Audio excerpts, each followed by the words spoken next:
કેમ છો બધા? થોડો થોડો ટાઈમ જાતો હશે, થોડો થોડો નહીં જાતો હોય, થોડી થોડી કંઈક કંટાળા જેવી વાતો આવતી હશે, પણ હવે કોઈ ઉપાય છે નહીં આમાં. વિદ્યાર્થીઓને સ્કૂલની યાદ આવે, ટીચર્સને વિદ્યાર્થીઓની યાદ આવે, બસ આવી રીતનું છે ને. ઓનલાઈન ભણવાની આ એક નવી ટેકનિક આપણે ડેવલપ કરી, જરૂરિયાતે સંશોધનની માતા છે એને ધ્યાનમાં રાખીને. હવે કઠિન સમય તો આવે અને એમાં કઠિન પરિશ્રમ કરવો જ પડે અને દ્રઢ નિર્ધાર પણ રાખવા પડે. હવે એવા જ દ્રઢ નિર્ધારની જો અહીંયા એક વાર્તા છે, ડિટર્મિનેશન એટલે દ્રઢ નિર્ધાર. તો આ દ્રઢ નિર્ધારની વાતો અહીંયા આપેલી છે. ફ્લેમિંગોનું 4થું ચેપ્ટર, રીડ 4, ડિટર્મિનેશન, દ્રઢ નિર્ધાર. હવે આપણે પાઠ જોઈએ. ઇન 1883, 1883માં, અ ક્રિએટિવ એન્જિનિયર, એક સર્જનાત્મક એન્જિનિયર હતો. ક્રિએટિવ એટલે સર્જનાત્મક એક એન્જિનિયર હતો, નેમ્ડ જ્હોન રેબલિંગ. જ્હોન રેબલિંગ એનું નામ હતું. વોઝ ઇન્સ્પાયર્ડ એટલે એને પ્રેરણા મળી, બાય એન આઈડિયા એટલે વિચાર, ટુ બિલ્ડ અ સ્પેક્ટેક્યુલર એટલે અદ્ભુત, બ્રિજ એટલે પુલ, કનેક્ટિંગ કે જે જોડતો હોય ન્યૂયોર્કને વિથ લોંગ આઇલેન્ડ. એક સિવિલ એન્જિનિયર હતો. એ સિવિલ એન્જિનિયરનું નામ હતું જ્હોન રેબલિંગ. એને એક આઈડિયાથી પ્રેરણા મળી કે આપણે એક મસ્ત બ્રિજ બનાવીએ કે જે ન્યૂયોર્ક અને લોંગ આઇલેન્ડ બેને જોડતો હોય. હાવેવરનો મતલબ શું થાય? જો કે. આ તમને ખબર છે કે વિરોધ બતાવે છે. જો કે બટના અર્થમાં આવે. જો કે bridge building experts through out the world એટલે આખી દુનિયાના પુલ બાંધવાના જે એક્સપર્ટ લોકો હતા ને, થોટ દેટ એણે વિચાર્યું કે this was an impossible fit એટલે અહીંયા ફિટનો મતલબ થાય કાર્ય. ઓલા ભાઈને વિચાર આવ્યો કે ભાઈ મારે ન્યૂયોર્ક અને લોંગ આઇલેન્ડ બેને જોડતો એક પુલ બનાવવો છે. પણ આખી દુનિયાના જે બ્રિજ બિલ્ડિંગ એક્સપર્ટ્સ હતા ને એને પૂછવામાં આવ્યું, આ બ્રિજ બને? ઓલા લોકો કે આ સંભવ કાર્ય છે. એન્ડ ટોલ રિવલિંગ, એણે રિવલિંગને કહી દીધું ટુ ફોરગેટ ધ આઈડિયા. ભાઈ આ વિચાર ભૂલી જાય. આવડો મોટો પુલ ભૂતકાળમાં બંધાયેલો નથી, એનું મતલબ થાય આ પુલ નહીં બને. એ લોકો એને શું કહે છે? It just could not be done. આવું થઈ શકે નહીં. શું કામ એ ના થઈ શકે? It was not practical. આ વ્યવહારુ નથી. It has never been done before. અને અગાઉ આવે ક્યારેય થયું નથી. ભૂતકાળમાં ક્યારેય પુલ આવો બંધાયેલો નથી ને એટલા માટે એ પુલ નહીં બને. આ લોકો એના જે બીજા બિલ્ડિંગ એક્સપર્ટ ફ્રેન્ડ્સ હતા એને બધાને આવો ઓપિનિયન આપતા હતા. હવે જો આ પુલ દેખાય છે અહીંયા, અને આ ભાઈ છે આ Roebling. Roebling could not ignore the vision of this bridge he had in his mind. જુઓ, અને રાત્રિના સૂતા આવેલું સપનું નથી. સપનું એ છે કે જે જાગતા આવતું હોય.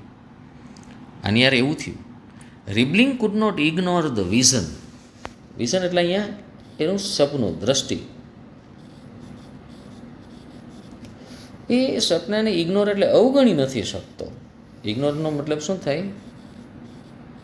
અવગણવું.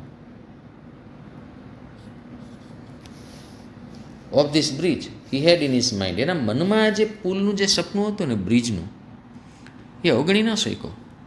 He thought about it all the time. Thought એટલે તમને ખ્યાલ છે, આ થિંકનું ભૂતકાળનું રૂપ છે. થિંક એટલે વિચારવું. હી થોટ એટલે એણે વિચાર્યું about it all the time. હંમેશા એ આ પુલ વિશેના જ વિચાર કરતો હતો. And he knew deep in his heart. Deep in his હાર્ટનો મતલબ થાય હૃદયમાં ઊંડે એને ખબર હતી that it could be done, કે કે આ થશે. હવે બીજા લોકો ના પાડે છે, ભાઈ અગાઉ આ થયેલું નથી એટલે નહીં થાય, થતું હતું તો બીજા કોઈ ન કરી નાખે. પણ આ છે ને જુદી કેટેગરીનો, જુદી વિચારસરણીનો વ્યક્તિ હતો. એ શું કહે છે? આ શક્ય છે, આ થાશે. હૃદયમાં ઊંડે ઊંડે એને એવું લાગે છે કે આ શક્ય જ છે, બીજા ભલે ના પાડે. He just had to share the dream with someone else. હવે એના દિમાગમાં શું આવે છે? હી જસ્ટ હેડ ટુ છે ને એ ફરજિયાતપણું બતાવે છે. He just had to share, આપણે જે મસ્ટ લેતા ને એ રીતે શેર કરવું એટલે કોઈને કહેવું. ધ ડ્રીમ એટલે સપનું, વિથ સમવન એલ્સ એટલે એને શું લાગ્યું? આ સપનું છે ને મારે કોઈની યાર શેર કરવું જોઈએ, મારે આ સપનાની વાત કોઈને કરવી જોઈએ. આફ્ટર મચ ડિસ્કશન એન્ડ પરસ્વેઝન, અત્યંત વધારે ડિસ્કશન એટલે ચર્ચાઓ અને પરસ્વેઝન એટલે સમજૂતી, સમજાવટ. He manage to convince his son Washington. He manage to convince, અહીંયા મેનેજ એટલે વ્યવસ્થા કરી લીધી એમ નથી આવતું. હી મેનેજ ટુ કન્વિન્સનો, કન્વિન્સ એટલે કોઈને કન્વિન્સ કરવું એટલે શું? કન્વિન્સ કરવાનો મતલબ થાય કોઈને આપણા પક્ષમાં લઈ લેવું. તો એણે કોને કન્વિન્સ કર્યો? હી મેનેજ ટુ કન્વિન્સ એટલે કન્વિન્સ કરવામાં સફળ રહ્યો. અહીંયા મેનેજ ટુનો મતલબ શું થાય? એ સફળ રહ્યો, પોતાની વાત મનાવવામાં સફળ રહ્યો. કોને વાત મનાવવાની હતી? હિઝ સન વોશિંગ્ટનને. વોશિંગ્ટન કોણ હતો? એન અપકમિંગ એટલે ઉભરતો, આપણે કહેતા ને ઉભરતો સિતારો છે, એટલે ઉભરતો એન્જિનિયર હતો. અને એણે એને શું કન્વિન્સ કરાવ્યું? That the bridge in fact food be built. અને એણે એને કન્વિન્સ કરાવ્યું કે વાસ્તવમાં બ્રિજ છે બની જ જાય. તો રિબલિંગના દિમાગમાં ઊંડે ઊંડે એવું છે કે આ બ્રિજ બન્યા વગર એની બ્રિજ બની જશે. એટલે એને એવું લાગ્યું કે આ ડ્રીમને હું કોઈની યારે શેર કરું. તો શેર કોની યારે કરવાનું? એને થયું કે હું મારા દીકરાને સમજાવું. એટલે દીકરાને ખૂબ સમજાવ્યો અને એની યારે ખૂબ ચર્ચા કરી. અને પોતાના દીકરા વોશિંગ્ટન, કે જે પોતે પણ એક ઉભરતો એન્જિનિયર હતો, એને સમજાવવામાં સફળ રહ્યો કે આ બ્રિજ વાસ્તવમાં બંધાઈ શકે.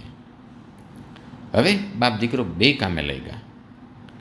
Working together for the first time, બાપ દીકરો બે પહેલી વખત સાથે કામ કરવા લઈ ગયા. The father and the sun developed concept of how it could be accomplished and how obstacles could be overcome.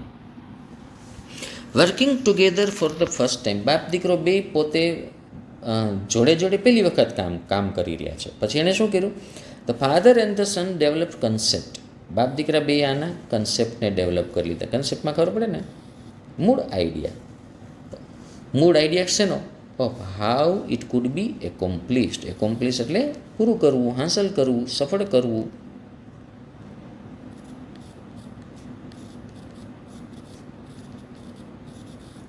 And how obstacles એટલે મુશ્કેલીઓ.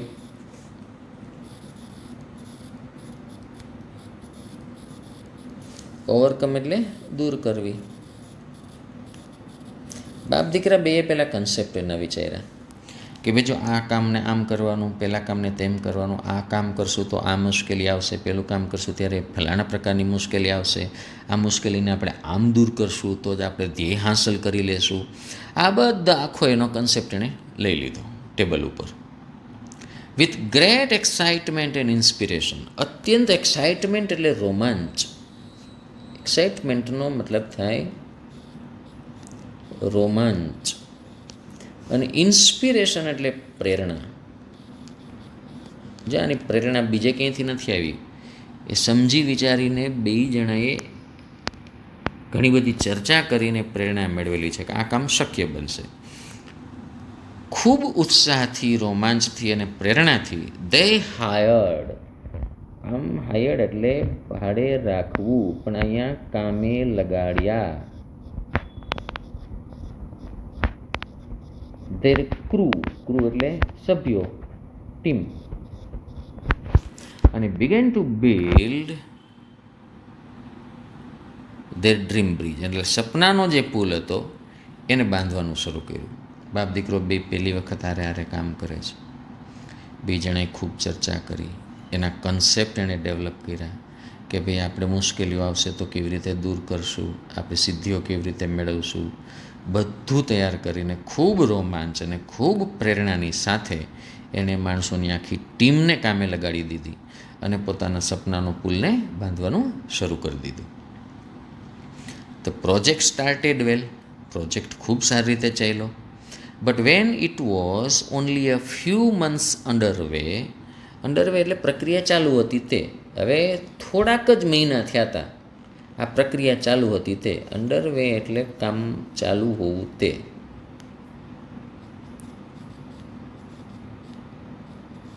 ચાલુ હોવું તે.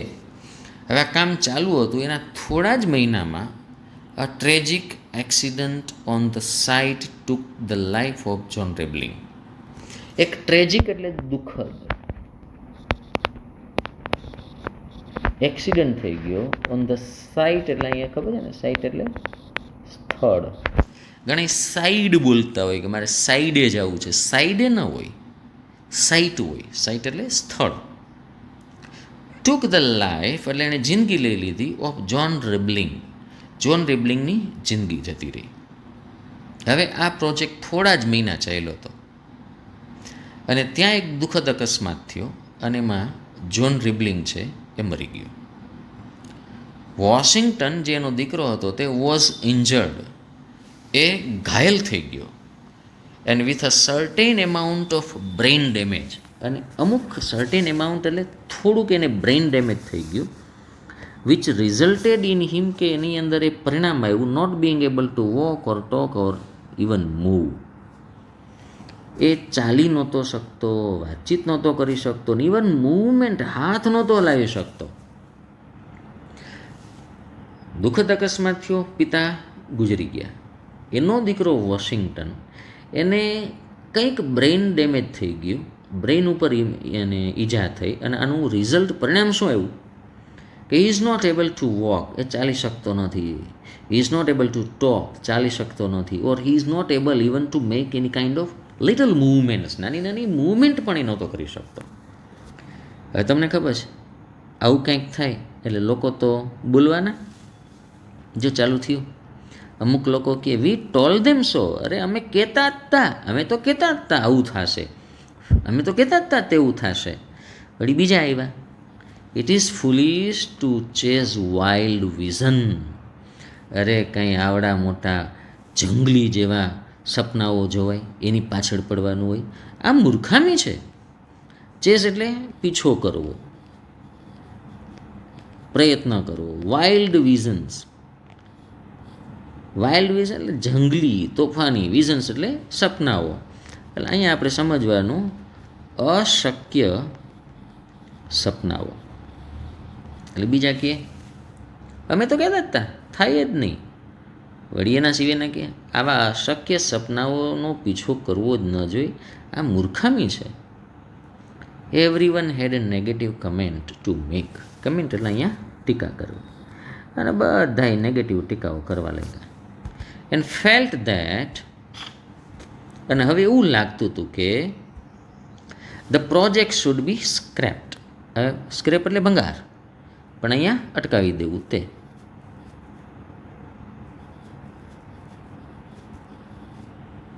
અટકાવી દેવું. હવે આ પ્રોજેક્ટ છે એ પૂરો થઈ ગયો. Since the Roeblings were the only ones, કારણ કે બાપ દીકરો આ બે રિબલિંગ્સ જ માત્ર બે જણા હતા. Who knew how the bridge could be built, કે જેને જ ખબર હતી કે આ પુલ કેવી રીતે બને. હવે એક ગુજરી ગયો, બીજો છે એ અપાહિત થઈ ગયો. In spite of the handicap, હેન્ડીકેપનો મતલબ થાય અપાહિજપણું. આપણે કહેતા ને પેલા ફલાણું હેન્ડીકેપ છે, અપાહિજ. Washington was never discouraged. હવે સાંભળજો, આ પથારીમાં છે વોશિંગ્ટન હોસ્પિટલની, અપાહિત થઈ ગયેલો છે, છતાં પણ હી વોઝ નેવર ડિસ્કરેજ, એટલે ના હિંમત નહોતો થયેલો, હિંમત નથી હારેલો. And still had a burning desire, એટલે સળગતી ઈચ્છા એમ નહીં, તીવ્ર ઈચ્છા. ટુ કમ્પ્લીટ ધ બ્રિજ એટલે પુલને પૂરો કરવાની એની ઈચ્છા હતી. And his mind was steel as sharp as ever, અને એનું દિમાગ હંમેશ જેટલું જ શાર્પ એટલે તીક્ષ્ણ હતું, હોશિયાર હતું, તીવ્ર હતું. તો ભાઈ હોસ્પિટલમાં છે પણ દિમાગ હજી એનું એટલું જ તીવ્ર છે. હવે હું આનો બીજો પાર્ટ લઉં છું. આ લેસનનો હવે આ બીજો પાર્ટ છે. હી ટ્રાઈડ એટલે એણે પ્રયત્ન કર્યો. ટુ ઇન્સ્પાયરનો મતલબ થાય પ્રેરણા આપવી.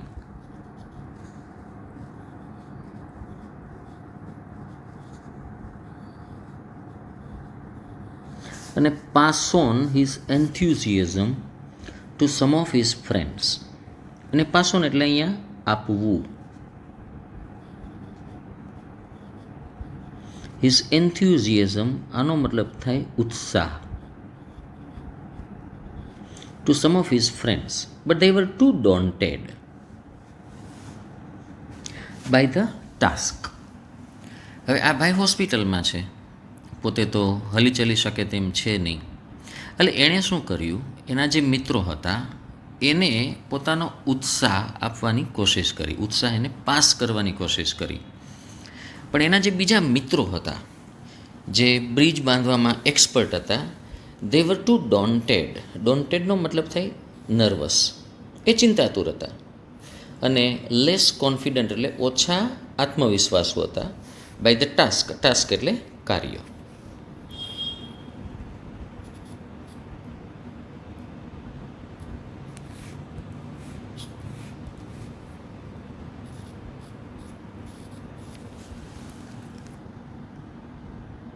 He tried to inspire and pass his enthusiasm to some of his friends. એણે કેટલાક પોતાના જે મિત્રો હતા એને પોતાનો ઉત્સાહ આપવાની કોશિશ કરી, એને પ્રેરણા આપવાની કોશિશ કરી. But they were too daunted by the task. આ કાર્યથી એ લોકો ખૂબ નર્વસ હતા અને એને કોન્ફિડન્સ નહોતો.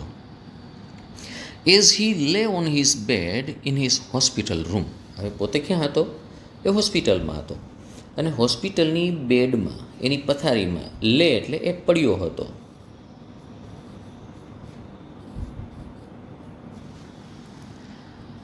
With the sunlight streaming through the windows, a gentle breeze blew the flimsy white curtains apart, and he was able to see the sky and the tops of the trees outside just for a moment.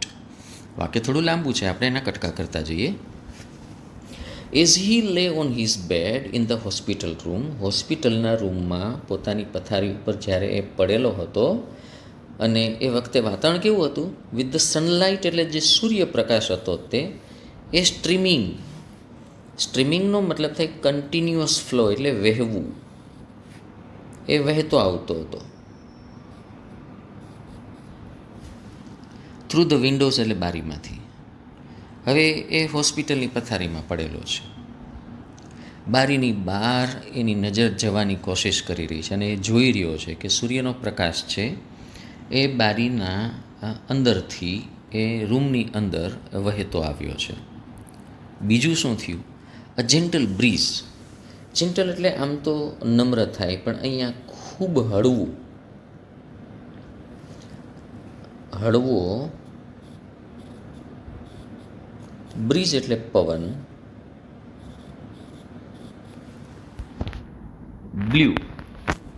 Blue જે છે એ BLOW બ્લોનું ભૂતકાળનું રૂપ છે, એટલે ફૂંકાવું.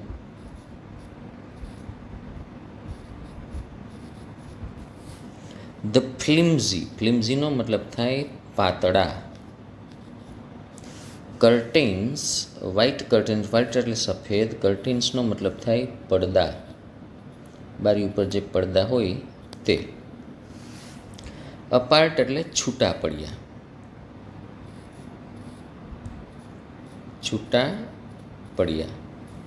And he was able to see the sky, અને એ પોતે આકાશને જોવા માટે કાર્યક્ષમ બન્યો. And the top of the trees, tops એટલે ટોચ, અને વૃક્ષોની ટોચ પણ એણે જોઈ. Outside just for a moment એટલે થોડી ક્ષણ પૂરતી. ઘટના એ બની, બારીમાંથી સૂર્યપ્રકાશ વહેતો આવતો હતો. એમાં હળવો પવન ફૂંકાયો અને એને કારણે બારીમાં જે સફેદ પડદાઓ હતા, પાતળા પડદાઓ હતા, સફેદ રંગના અને પાતળા, આ કર્ટેન્સ છે નાઉન થયું. વ્હાઇટ એનું એડજેક્ટિવ થયું. ફ્લિમ્ઝી મતલબ પાતળા એ પણ એનું એડજેક્ટિવ થયું. જેવો બારીમાંથી પવન આવ્યો, બારીની આડે જે સફેદ પડદાઓ હતા કે જે પાતળા હતા એ થોડા છૂટા પડ્યા. એટલે બારીની આડે જે આવરણ હતું પડદાનું એ છૂટું પડ્યું અને એને કારણે he was able to see the sky, અને એને આકાશ દેખાવા માટે સમર્થ થયો અને આકાશ દેખાયું. And the tops of the trees, અને આકાશ તો દેખાણું, સાથે સાથે એની બીજું શું દેખાણું? વૃક્ષોની ટોચ દેખાણી. આઉટસાઇડ એટલે બહારની બાજુ, બારીની બહારની બાજુ. જસ્ટ ફોર અ મોમેન્ટ એટલે એક ક્ષણ પૂરતી, બસ. એને માત્ર આટલામાં જ પ્રેરણા થઈ ગઈ. પોતે હોસ્પિટલની બેડમાં સૂતેલો છે, સૂર્યપ્રકાશ બારીમાંથી વહેતો આવે છે અને એમાં વળી એક પવનની લહેરખી આવી અને લહેરખીને કારણે બારીની આડે જે પાતળા સફેદ પડદાઓ હતા એ થોડા છૂટા પડ્યા અને આની નજર બારીની બહાર ગઈ તો એને શું દેખાણું? ત્યાં આકાશ દેખાણું અને વૃક્ષોની ટોચ દેખાણી. એક ક્ષણ પૂરતું એને આ દેખાયું. ઇટ સીમ ધેટ, એવું લાગતું હતું કે, સીમ એટલે લાગવું,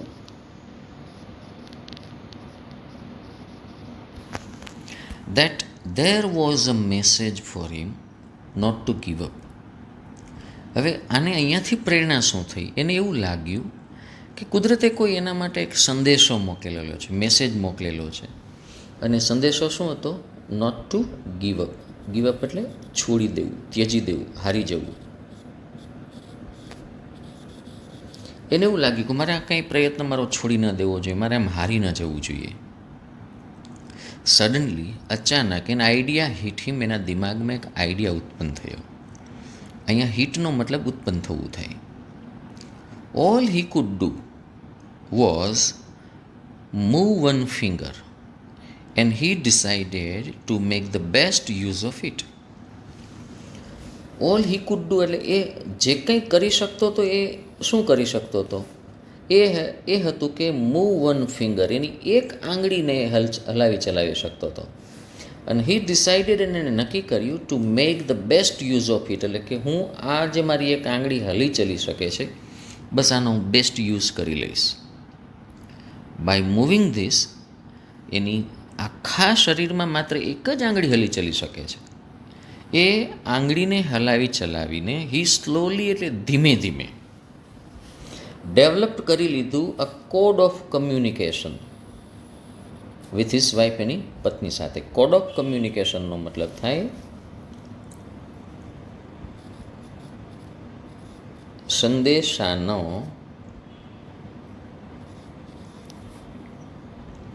એક ટેકનિક. કમ્યુનિકેશન એટલે વાતની, મેસેજની આપલે કરવી, તે કમ્યુનિકેશન. અને એનો એક કોડ એણે ડેવલપ કરી દીધો એની પત્ની સાથે. એટલે એક નિશ્ચિત પ્રકારે આંગળી પટપટાવે એની પત્નીના બાવડા ઉપર, ત્યારે એક નિશ્ચિત પ્રકારની વાત એ કહેતો હતો. એટલે એની પત્ની સાથે એણે, જો આ ફોટામાં દેખાય છે એ રીતે, પોતાની એક આંગળી હલી ચલી શકે છે અને એ રીતે એ પોતે કમ્યુનિકેશન કરતો હતો. એનું કમ્યુનિકેશન મતલબ એની વાતચીત એની પત્ની એ સમજી શકતી હતી. એણે શું કર્યું? He touched his wife's arm with that finger. એ આંગળીથી એણે એની પત્નીનો આર્મ એટલે બાવડાને એ ટચ કરતો, ઇન્ડિકેટિંગ, અને એને દર્શાવતો, ટુ હર એટલે એની પત્નીને, ઇન્ડિકેટ એટલે દર્શાવવું.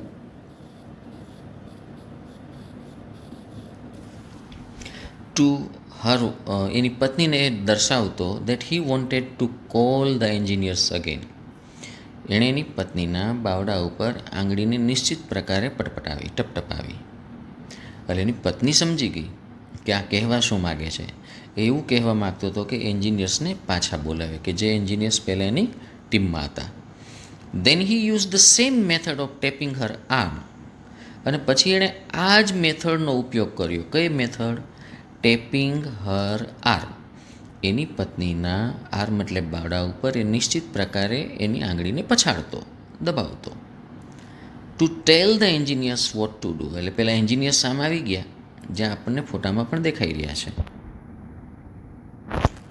હવે આ ભાઈ છે પોતાની આંગળીથી એની પત્નીના બાવડા ઉપર કંઈક નિશ્ચિત પ્રકારનો કોડ આપે.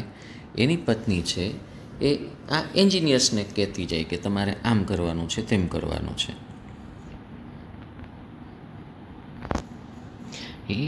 Then he used the same method of tapping her arm to tell the engineers what to do. શું કરવું એન્જિનિયર્સને, એની પત્ની એને કહેતી જાય એન્જિનિયર્સને, અને પત્નીને કોણ કહેતો હતો? એનો પતિ. ઇટ સીમ્ડ ફુલિશ, લાગતું તું આ મૂર્ખામી ભર્યું. But the project was underway again, પણ આ પ્રોજેક્ટ વોઝ અંડરવે એટલે ચાલુ થઈ ગયો.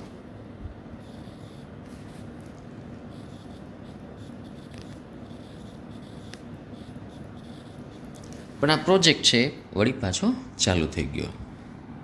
ફોર 13 years, 13 વર્ષ સુધી Washington tapped out his instructions with his finger on his wife's arm until the bridge was finally completed.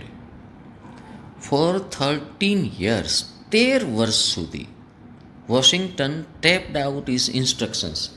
ઇન્સ્ટ્રક્શન્સનો મતલબ થાય સૂચનાઓ.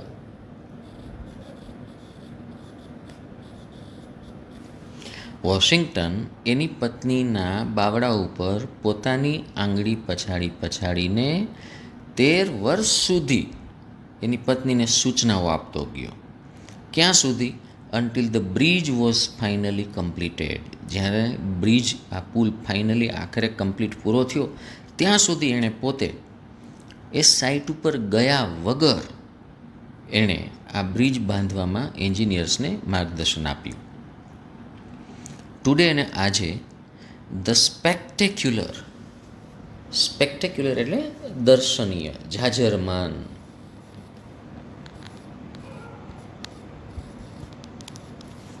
બ્રુકલિન બ્રિજ સ્ટેન્ડ્સ એટલે ઊભો છે. ઇન ઓલ ઇટ્સ ગ્લોરી, એની તમામ પ્રકારની ભવ્યતા સાથે. એઝ અ ટ્રિબ્યુટ એટલે શ્રદ્ધાંજલિ. ટ્રિબ્યુટનો ગ્લોરી એટલે ભવ્યતા, ટ્રિબ્યુટ એટલે શ્રદ્ધાંજલિ.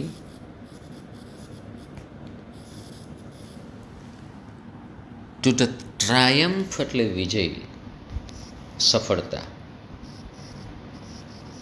વિજય અથવા તો સફળતા.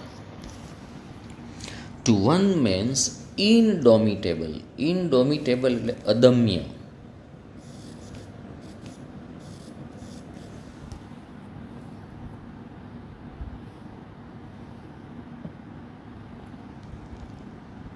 બ્રુકલિન બ્રિજ સ્ટેન્ડ્સ, આજે આ દર્શનીય બ્રુકલિન બ્રિજ ઊભો છે એની તમામ ભવ્યતા સાથે. પણ એ પ્રતીક કોનું છે? આ ટ્રિબ્યુટ ટુ ધ ટ્રાયમ્ફ એટલે વિજય of one men's ઇનડોમિટેબલ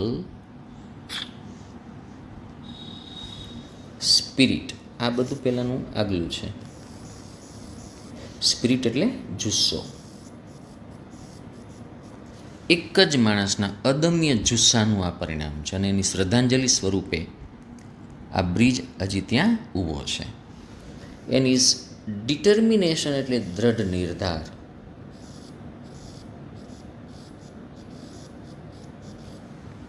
not to be defeated by circumstances. Defeated એટલે હારી જવું.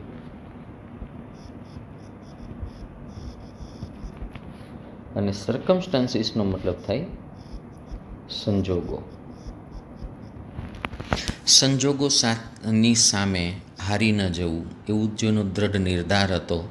અને અદમ્ય જુસ્સાવાળા આજે પેલો વોશિંગ્ટન હતો, એનો અદમ્ય જુસ્સો હતો અને દ્રઢ નિર્ધાર હતો.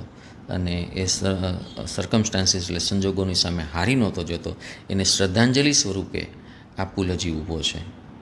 It is also a tribute, વળી એ શ્રદ્ધાંજલિ પણ છે. કોને? To the engineers and the team work.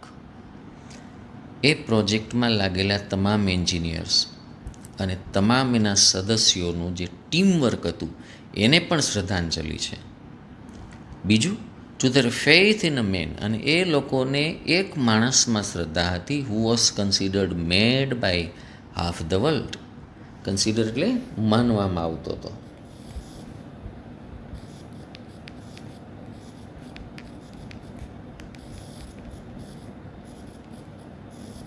અડધી દુનિયા જેને પાગલ સમજતી હતી એ વ્યક્તિમાં એને શ્રદ્ધા હતી, અને એની શ્રદ્ધાનું આ પ્રતીક છે. It stands to as a tangible, tangible એટલે જોઈ શકાય તેવું, મોન્યુમેન્ટ એટલે સ્મારક. ટેન્જિબલનો મતલબ થાય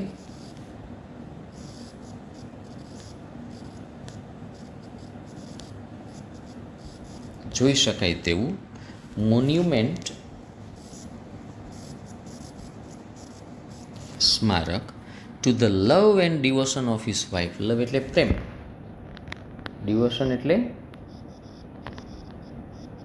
ભક્તિભાવ, ઓફ હિઝ વાઇફ એટલે એની પત્નીનો, હુ ફોર 13 લોંગ યર્સ, કે જેણે 13 વર્ષ જેટલો લાંબો સમય સુધી પેશન્ટલી એટલે ધીરજપૂર્વક, ડિકોડેડ એટલે ઉકેલી દીધા, the messages of her husband એના પતિના, અને told the engineers what to do, અને એન્જિનિયર્સને કહેતી રહી કે એણે શું કરવું જોઈએ. પેશન્ટલી ધીરજપૂર્વક, ડિકોડેડ એટલે ઉકેલ્યા, the messages of her husband એના પતિના સંદેશાઓને, told the engineers what to do. તો આ જે બ્રુકલિન બ્રિજ જે છે એ એક માણસનો જુસ્સો અને પરિસ્થિતિની સામે નહીં હારવાનો જે દૃઢ નિર્ધાર હોય એના પ્રતીક સ્વમો છે. બીજું, એન્જિનિયર્સ અને એની ટીમવર્ક, અને એક માણસ કે જેને અડધી દુનિયા પાગલ સમજતી હતી એમાં જે ભરોસો હતો એનું પ્રતીક છે. અને એક પત્ની કે જે 13 વર્ષ સુધી એના અપાહિજ પતિના જે સંદેશાઓ એન્જિનિયર્સને કહેતી હતી એની ધીરજ અને એના પ્રેમનું પણ પ્રતીક છે. પરહેપ્સ કદાચ this is one of the best examples, સારામાં સારા જે ઉદાહરણો હોય ને એમાંનું એક આ ઉદાહરણ છે, ઓફ અ નેવર સે ડાય એટીટ્યુડ. નેવર સે ડાય એટીટ્યુડ એટલે ન હારવાની વૃત્તિ.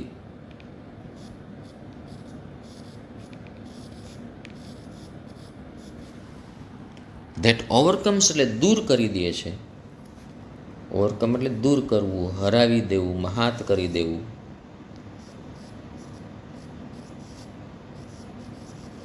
ટેરિબલ એટલે ભયાનક. ફિઝિકલ હેન્ડીકેપ એટલે શારીરિક અપાહિજતા. અને એચીવ્સ એટલે મેળવે છે.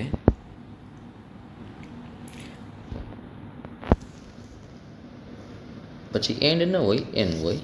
એન ઇમ્પોસિબલ ગોલ એટલે અશક્ય લાગતો ધ્યેય, કઠિન ધ્યેય. હવે આ વાક્યને આપણે છેલ્લું વાક્ય ફરીથી સમજો. Perhaps this is one of the best examples. કદાચ જે સારામાં સારા ઉદાહરણો છે એમાંનું એક ઉદાહરણ છે. ક્યાં સારામાં સારા ઉદાહરણો? ઓફ નેવર સે ડાય એટીટ્યુડ, ક્યારેય ન હારવાના વલણનું. અને આ ન હારવાનું વલણ શું કરી દે છે? It overcomes a terrible physical handicap, અત્યંત ભયાનક શારીરિક અપાહિજતાને પણ હરાવી દે છે. અને એચીવ્સ એટલે મેળવે છે, એન ઇમ્પોસિબલ ગોલ એટલે અશક્ય એવા ગોલને મેળવી લે છે.